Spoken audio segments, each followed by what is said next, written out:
We will ask this next table, please, come here, Joan Bigorra, Lucas, Michael from the municipality. Go ahead. Yes. Nerea.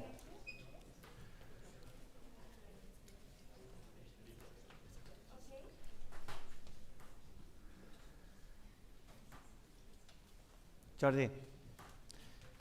Yes. So we go on now. We start the third session, which is about public and private strategies.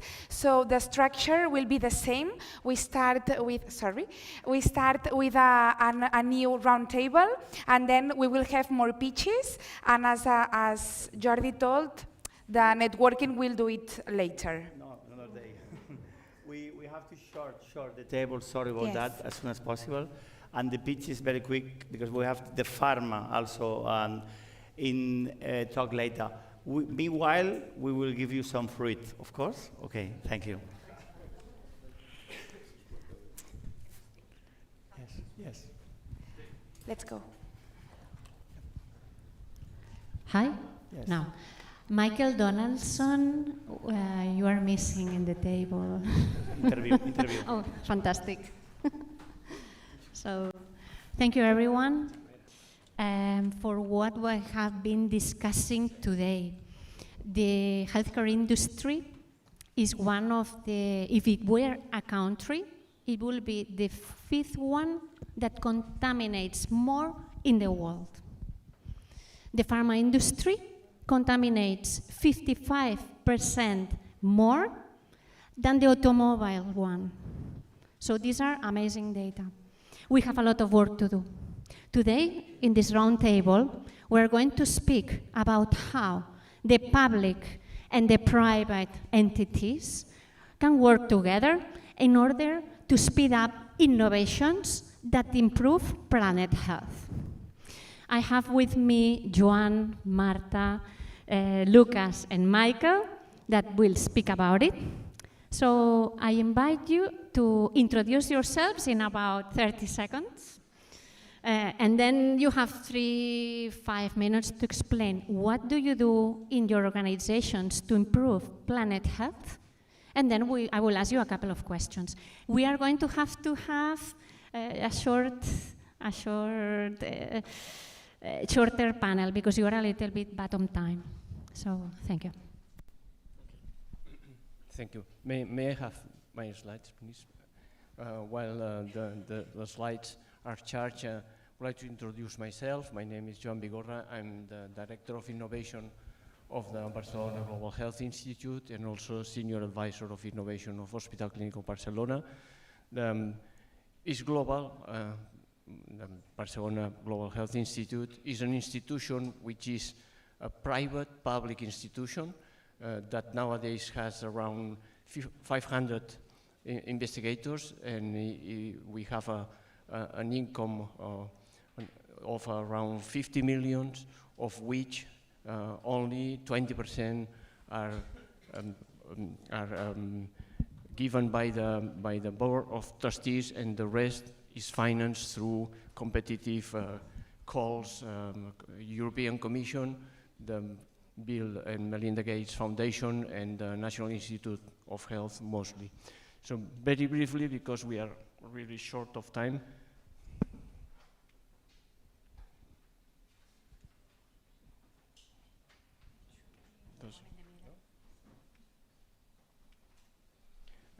Okay, I will carry on. Okay, so this is ISGlobal. We have a number of programs. You see that the programs go from climate change to air pollution, also through neglected diseases. I want to remark, will not go through all of them, of course, for the sake of time, but I want to remark that we are truly global. We have research centers, research and innovation centers in Europe, also in Africa, two centers in Africa, one in LATAM, and we have collaborations with almost every country in the world. We are also very much focused on the 17 Sustainable Development Goals. And I would like to pay attention to the Sustainable Development Goals number 10, number 16, and number 17, because sometimes are not fully explained. And 10 is equity, and that's crucial. Without equity, I think that someone mentioned this before, it won't be planet health without equity, or more equity than we have nowadays. And the 16 and 17 refer to justice. The 16 and the 17th is partnerships. And again, this table is about partnerships, so it's a very important sustainable development goal. We work also very focused, we are very much focused. We start with science, but then we also go through the translation, that is innovation, and we move towards making an impact through translation structures, cooperation and development, and we work in the ground, we work in the countries, in the place, not theoretical at all, but also very much practice. To end this presentation, I would like to insist on the point of innovation. This was a study done by the Boston Consulting Group, that they made an assessment about what was the gap between what we are spending nowadays to make the 17 Sustainable Development Goals feasible by the year 2030, and what should we be spending. And the gap is around $2.5 trillion. To give you an idea, this is roughly 3% of the gross domestic product worldwide. So this is completely unrealistic. So the key for success is working together and making technologies available to those that are more in need. Again, digital health and technologies are an absolute must in order to achieve equity and to improve global health. And the partnership, we need to learn how to work together, the social sector, the academia, and the private sector, because it's the only way changing things and challenging the reality and challenging the status quo, which innovation is about challenging the status quo, is the only way that we will be successful. So that's the final slide. This is a quote from a Nobel Prize in Economy, saying that the train was the economical engine in the 19th century. The automobile, the car, was the economic engine in the 20th century, and health innovation will be the economic driver of progress, of humanity progress in our century. Thank you. Marta? Hi. First of all, thank you for the invitation, Nerea especially. I think it's a great place to gather different actors from the health sector together and talk about planet health or sustainability. My name is Marta Anglada. I'm the Sustainability Director in Ferrer. I've been there for more than 10 years now, and I've been lucky or not, maybe Lucas can tell that, to lead the B Corp certification process in Ferrer. We are a B Corp company. Actually, we're currently in the recertification process, and we understand sustainability or planet health in a more holistic way. Today I heard a lot about environmental aspects. I'm an environmental engineer, so I know a lot about that, but I really believe that planetary health has to be seen in this holistic view, and it's very difficult. But we really understand that the social perspective also from the pharmaceutical sector, that we not need to work only on the pathology, but also understand the social dimension of the pathology. This is something that really also needs to contribute to this planet health. I will not go in detail into that because my colleague Oscar from Ferrer will really explain about that. But yeah, we'll give then later some examples on how we innovate in these partnerships.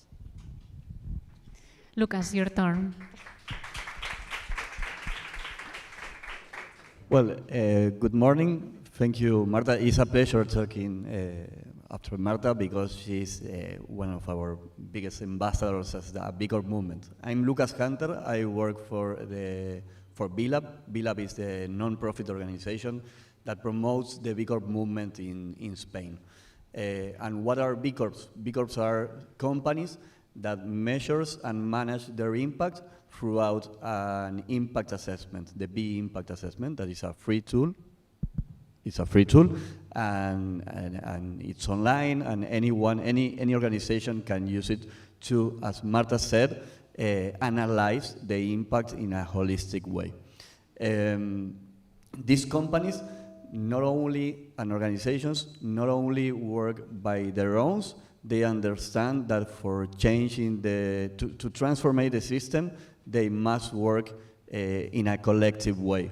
So we promote throughout the nonprofit from BILAB a lot of these spaces to gather the B Corps, to gather also other actors that are very important in the network to change the system, no? To transform our system and to build a more healthy planet in an environmental perspective and also in a social perspective.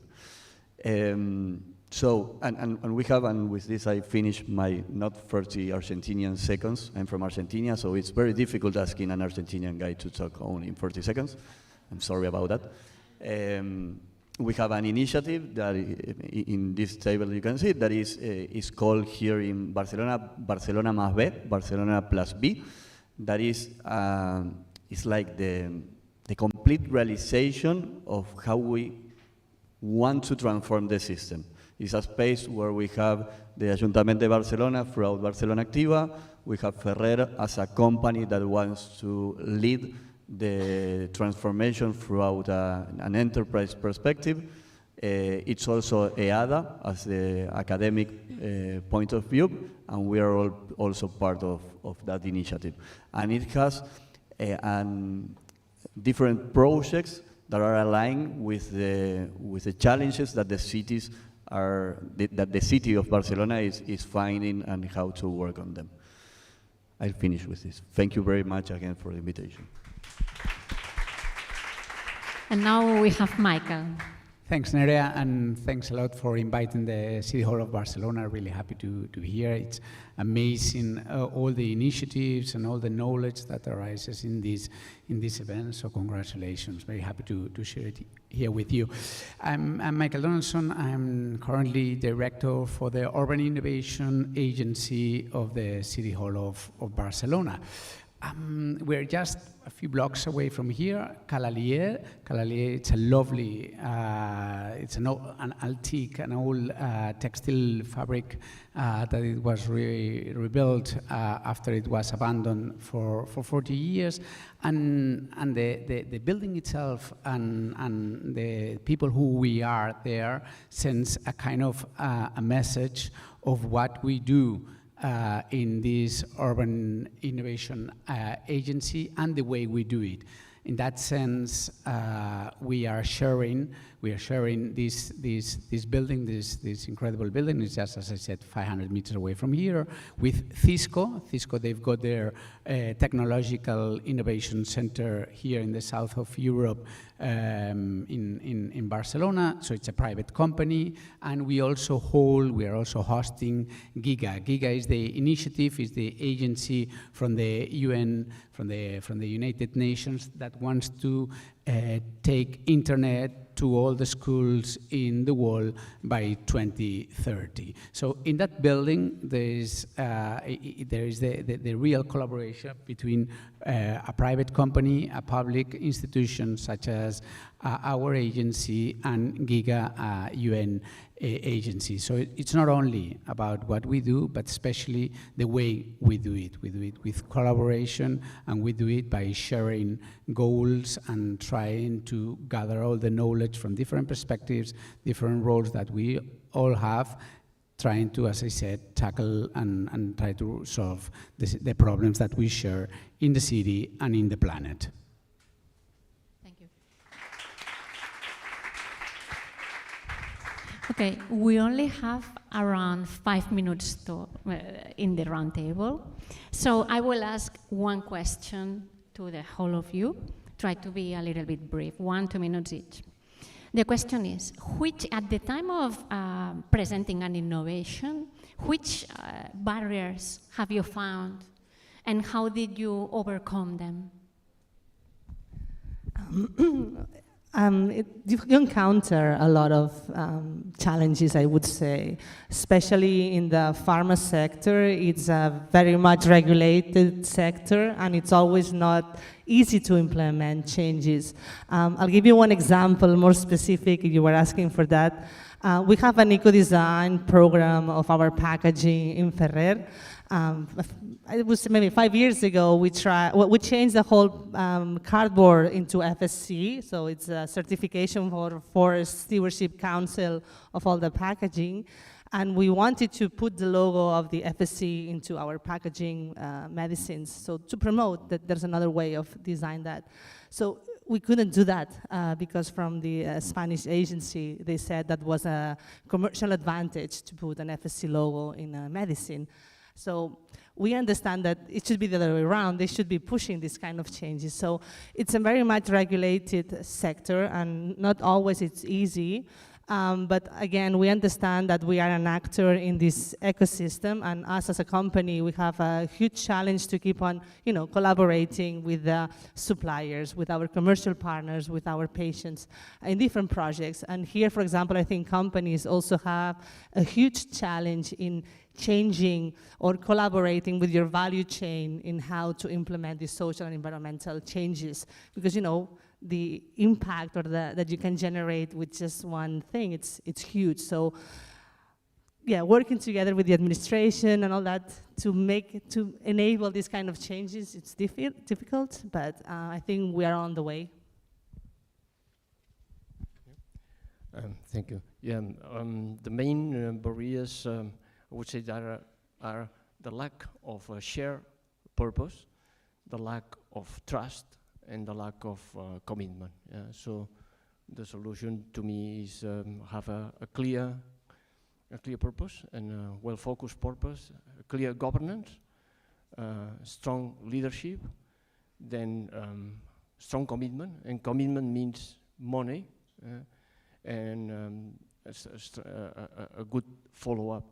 I mean, this is easier said than done, but I think we must learn to be very tough about the soft issues, because the soft issues are the ones that make things difficult in public partners,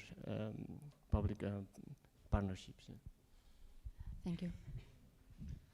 Well, maybe just to add another example, because I think it's clear, and talking specifically about public and private initiatives to innovate, I can maybe tell you a little bit about the example of the Sociedades de Beneficio y Interés Común, the benefit corporations that were created in Spain 1.5 years ago, maybe 2 years almost.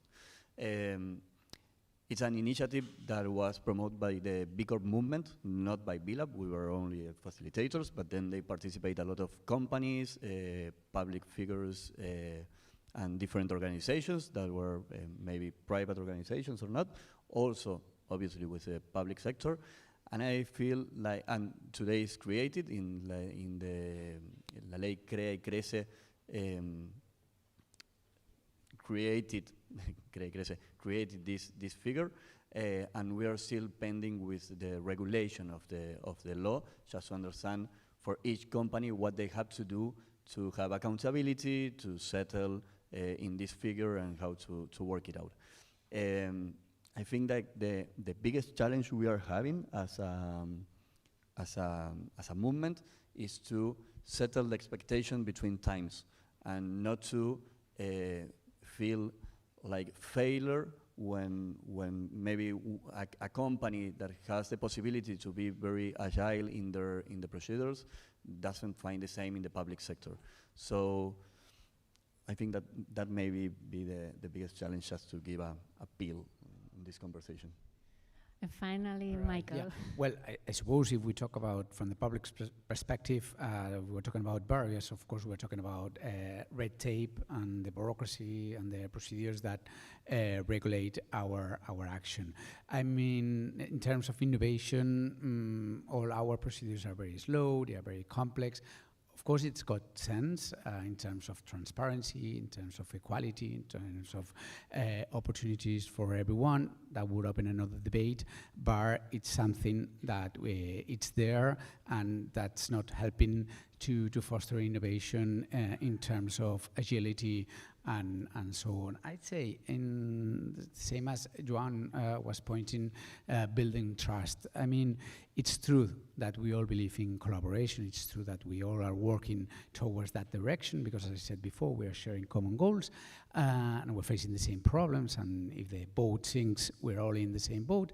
But at the same time, it's also true that we are more based in a competitive way rather than collaboration, because in the short terms, we all have our problems. We speak different languages, different organization culture behind our enterprises, institutions. So it's pretty difficult building that trust. We know that it takes time, that the road is not an easy path, but we also know that the benefits from working from collaboration perspective are much bigger than when we work in other terms. Let me just put a very, very, very quick example.